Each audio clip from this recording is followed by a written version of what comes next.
मैं बहुत बहुत स्वागत करता हूं। देखिए, इस समय जेपीएससी कार्यालय के सामने मैं बैठा हुआ हूं। आप ऊपर देख सकते हैं जेपीएससी कार्यालय भी दिख रहा है और इस समय आप देख सकते हैं हम लोग यहाँ पे तिरंगा झंडा को सामने लेकर के बैठे हुए हैं और हमारा केवल सरकार से और आयोग से मांग यही है कि जेपीएससी को भंग किया जाए, क्योंकि जेपीएससी ने अपनी सारी विश्वसनीयता को खो दी है। लगातार जिस तरह से जेपीएससी अपने काले करतूतों और काले कारनामों से बाज नहीं आ रही है, ऐसे में सभी साथियों से मैं अपील करूंगा कि आप सब हमारे साथ जुड़िए। ये जो लड़ाई जो पिछले 40 दिनों से छिड़ चुकी है, उस लड़ाई को सफल बनाने के लिए हम सबको सामने आना होगा, क्योंकि आज यहाँ पे सफल अभ्यर्थी होने के नाते मैं आपके सामने इसलिए आया हुआ हूँ क्योंकि पक्ष वाले भी ये बोलते हैं कि ये लड़का राजनीति करने के लिए यहाँ पे आया हुआ है। ये कुछ ऐसे पास अभ्यर्थी हैं जो ये बोलते हैं कि फेल अभ्यर्थी यहाँ पे राजनीतिकरण करने के लिए पहुँचे हैं। तो मैं पास अभ्यर्थी हूँ, ये मेरा फॉर्म है और मैं इसे सार्वजनिक भी कर रहा हूँ। और यहाँ पे मैं आपको ये बताना चाहता हूँ कि इस फॉर्म के माध्यम से कि मैं यहाँ पे आप सबके सामने ये बताना चाहता हूँ कि मैं जेपीएससी मेंस का मैंने फॉर्म भी भरा है, मैं जेपीएससी मेंस की तैयारी भी कर रहा हूँ, लेकिन मैं इस एग्ज़ाम को बाइकआउट करूँगा। और मैं इस एग्ज़ाम को बाइकआउट इसलिए करूँगा क्योंकि मुझे जेपीएससी पे भरोसा नहीं रहा है। जेपीएससी ने अपनी सारी विश्वसनीयता खो दी है। मैं इस एग्ज़ाम को बाइकआउट करूँगा और मैं एग्ज़ाम तभी दूँगा जब हमारी इस एग्ज़ाम को यूपीएससी कंडक्ट करेगी। और इसीलिए सभी साथियों से अपील है, जितने भी पास अभ्यर्थी हैं मैं इनको बोलना चाहूँगा, खेला होना था और खेला हो चुका है। जिनका सिलेक्शन होना था उनका सिलेक्शन हो चुका है। हम और आप केवल इस एग्ज़ाम के 1-2 केवल मोहरे साबित होंगे और कुछ नहीं। सभी साथियों से मैं अपील करूँगा कि पास अभ्यर्थी भी सामने आए, हमारे साथ 2-4 और भी पास अभ्यर्थी आए हुए हैं सामने, वो लोग भी विरोध कर रहे हैं। क्योंकि जिस तरह से कल देखा गया, 2 दिन पहले जो आयोग ने जो नोटिस पब्लिश किया है, उस नोटिस से साफ और स्पष्ट देखा गया है कि नेचुरल जस्टिस के तहत करप्ट स्टूडेंट को पास कराया गया। जिनके पास कोई OMR शीट नहीं था उन्हें वैध घोषित कर दिया गया था, उनका रिजल्ट को पब्लिश कर दिया गया था। लेकिन जब वो रिजल्ट को फिर दोबारा जब यहाँ पे जांच कमेटी बैठाई गई तो स्पष्ट आखिर बताइए, जब रिजल्ट दिया गया तो उन्होंने उस समय ही तो नेचुरल जस्टिस बैठाया था ना। फिर जब हम लोगों ने लोहरदगा और साहेबगंज का विरोध किया तो उस समय उन्होंने क्यों नहीं कहा कि उनके साथ नेचुरल जस्टिस किया गया है?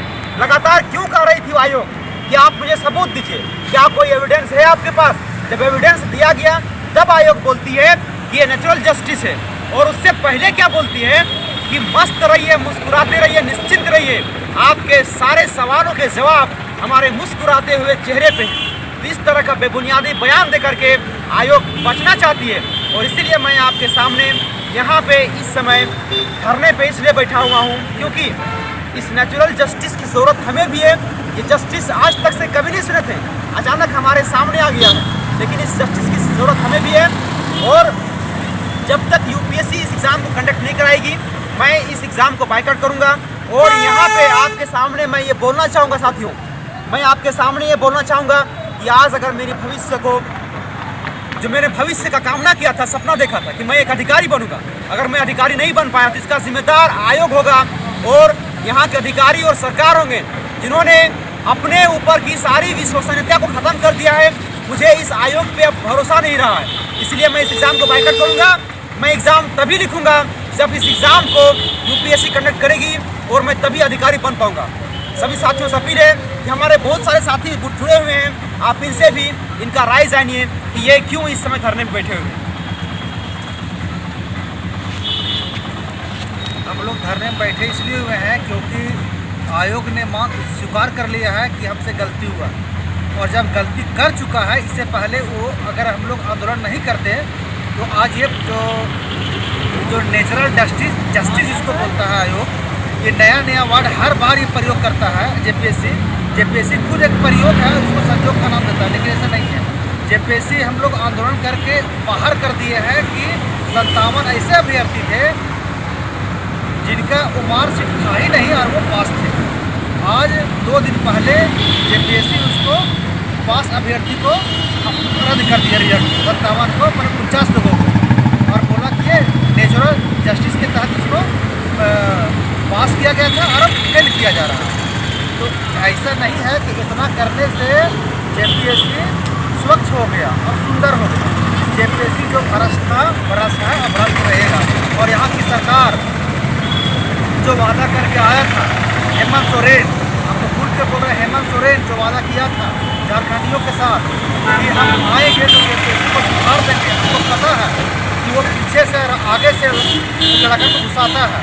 आज वो खुद चल गया पता। हेमंत सोरेन सुनिए कि आपका जेपीएससी आपके कान में फिर से बोला है कि हमसे गलती हो गया और हम उन लोगों को रद्द कर रहे हैं। जब गलती हो गया है तो उतना से आइए बात, जेपीएससी रिजल्ट को रद्द कीजिए और बढ़िया से लीजिए, यही कहना चाहते हैं हम लोग। और इस व्यवस्था को बदलिए। आपको युवा चुना है और उसका जब आपको युवा चुन कर लाया है तो खड़े उतरिए, और नहीं तो बस इंतजार कीजिए। हम लोग को झेलना है, झेलेंगे ही, और विरोध जब तक जिएंगे करते रहेंगे। जय झारखंड।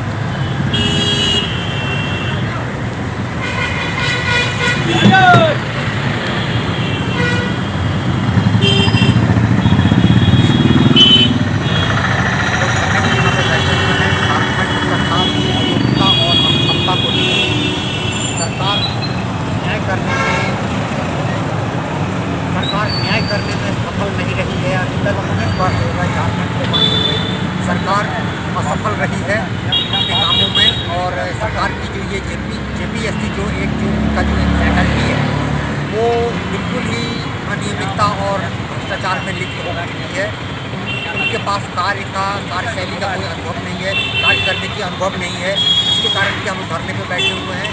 और शिक्षित युवाओं के साथ वो क्या करेगी, इनके पास उनका मंशा स्पष्ट नहीं है। युवाओं के साथ क्या होगा? ये परीक्षा दे रहे हैं, परीक्षा में जो है कि कमरे के सारे विद्यार्थी पास कर जाते हैं, दूसरे में कहीं से कोई पास नहीं हो रहा है। तो ये जो है सरकार की नाकामी है और इससे दुखी होकर हम लोग धरने पर बैठे हुए हैं। जब तक कि सरकार हमारी मांगों को, शिक्षित युवाओं की मांगों को जब तक कि